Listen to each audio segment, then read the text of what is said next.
and the screen which is showing smaller is through the camera. Actually, this is I've connected my camera, and through this camera you can see this. Fine. So these are the two things you can see. One is through camera and one is through Raspberry Pi. So this is I have done the remote booting of the Raspberry Pi.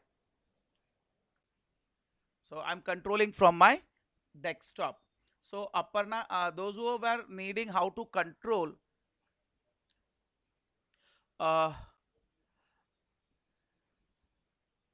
those who want to control, what you can do, everyone, you can connect like you can download advanced IP scanner, and you can download the software called as VNC viewer, and with that you can control. Now see what all I can do.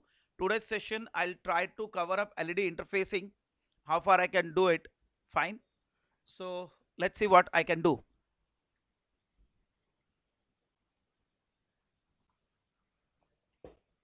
Because it is sustainability of the Wi-Fi network,